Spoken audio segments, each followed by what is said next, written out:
നമസ്കാരം. Temples views YouTube ചാനലിലേക്ക് എല്ലാവർക്കും സ്വാഗതം. നിങ്ങൾ ഈ ചാനൽ ആദ്യമായിട്ടാണ് കാണുന്നതെങ്കിൽ ഈ ചാനൽ ഒന്ന് സബ്സ്ക്രൈബ് ചെയ്യുക. അതോടൊപ്പം മറ്റുള്ളവർക്ക് ഒന്ന് ഷെയർ ചെയ്ത് കൊടുക്കുക. ഔഷധ സസ്യങ്ങളുടെ സീരീസിലുള്ള വീഡിയോകളിൽ ഇന്ന് പ്രതിപാദിക്കുന്നത് രാമച്ചത്തെക്കുറിച്ചാണ്. രാമച്ചം എന്നത് വളരെയേറെ ഔഷധ ഗുണമുള്ള പുൽവർഗത്തിൽപ്പെട്ട ഒരു സസ്യമാണ്. ഇതിൻ്റെ വേരുകളാണ് യഥാർത്ഥത്തിൽ വളരെയേറെ പ്രയോജനം ചെയ്യുന്നത്. ശരീരത്തിൻ്റെ ഊഷ്മാവ് കുറയ്ക്കുന്നതിനും അതുപോലെ തന്നെ രക്തശുദ്ധീകരണത്തിനും രാമച്ചത്തിൻ്റെ വേര് ഉത്തമമായ ഔഷധമാണ്. രാമച്ച വേരും നറുനീണ്ടിയും ഇട്ട് തിളപ്പിച്ച വെള്ളം ആർച്ച് പതിവായി കുടിച്ചാൽ ശരീരത്തിൻ്റെ ഉഷ്ണങ്ങൾ മൂലമുള്ള അസുഖങ്ങൾ മാറുമെന്നും അതോടൊപ്പം രക്തം ശുദ്ധീകരിക്കുമെന്നും ആയുർവേദം അനുശാസിക്കുന്നുണ്ട്. വളരെയേറെ നീളമുള്ള പുൽവർഗത്തിൽപ്പെട്ട ഒരു ഔഷധ സസ്യമാണ് ഈ രാമച്ചം. ഇതിൻ്റെ പ്രത്യേകത എന്താണെന്ന് വെച്ചാൽ ഇതിൻ്റെ വേര് പടലങ്ങൾ വളരെയേറെ മണ്ണിൽ ആഴ്ന്നിറങ്ങി ആ മണ്ണൊലിപ്പ് തടയുന്നു.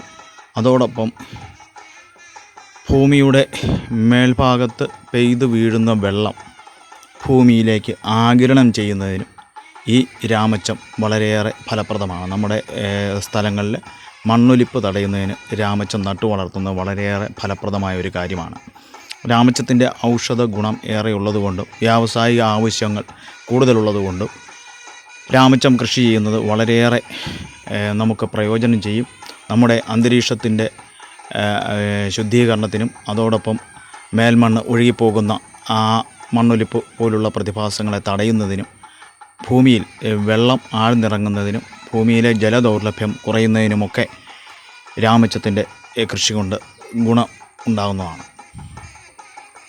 രാമച്ചത്തിൻ്റെ വേരുകൾ ധാരാളമായി ഉള്ള നമ്മുടെ സാധാരണ പന്നവേര് അല്ലെങ്കിൽ ചെറുവേരുകളാണ്. വലിയ വൻകിട വൃക്ഷങ്ങളുടെ വേരുകൾ പോലെയൊന്നുമില്ല, നാര് പോലെയുള്ള വേരുകളാണ് രാമച്ചത്തിനുള്ളത്. ഈ രാമച്ചത്തിൻ്റെ ഈ വേരുകൾ ഉപയോഗിച്ചുകൊണ്ട് തലയിണയും അതുപോലെ തന്നെ വിശറിയും കിടക്കയും ഒക്കെ നിർമ്മിച്ച് വിൽക്കുന്നുണ്ട്. നമ്മുടെ അന്തരീക്ഷത്തിലെ മലിനീകരണം കുറയ്ക്കുന്നതിനും അതുപോലെ തന്നെ അന്തരീക്ഷം ശുദ്ധീകരിക്കുന്നതിനും ഏറ്റവും നല്ല ഒരു ഔഷധ സസ്യമാണ് രാമച്ചം എന്നത്. ആയുർവേദത്തിൽ വളരെയേറെ പ്രയോജനമുള്ള, ആയുർവേദത്തിൽ പ്രത്യേകം പ്രതിപാദിക്കുന്ന ഈ ഔഷധ സസ്യം നമ്മുടെ പറമ്പുകളിൽ നട്ടു വളർത്തുന്നത് വളരെയേറെ പ്രയോജനം ചെയ്യും. ക്ഷുദ്രജന്തുക്കളുടെ ഉപദ്രവം കുറയുന്നതിനും അതിന് കാരണമാകും. കാരണം ഇതിൻ്റെ ഈ ഇലകളിൽ മുള്ളു പോലെ ഉള്ള മൂർച്ചയുള്ളതുകൊണ്ട് അതിലെ ഒക്കെ ജന്തുക്കൾ ഇഴഞ്ഞു നടക്കുന്നതും കുറയുന്നതും നമുക്ക് കാണാൻ സാധിക്കും. വേര് ധാരാളമുള്ളതുകൊണ്ട് നമ്മുടെ കൃഷിയിടങ്ങൾ സംരക്ഷിക്കും. അങ്ങനെ നമുക്ക് വളരെയേറെ പ്രയോജനം ചെയ്യുന്ന ഈ ഔഷധ സസ്യം നമ്മുടെ വീട്ടുമുറ്റങ്ങളിലും പറമ്പുകളിലും നട്ടുപിടിപ്പിക്കുക. നന്ദി, നമസ്കാരം.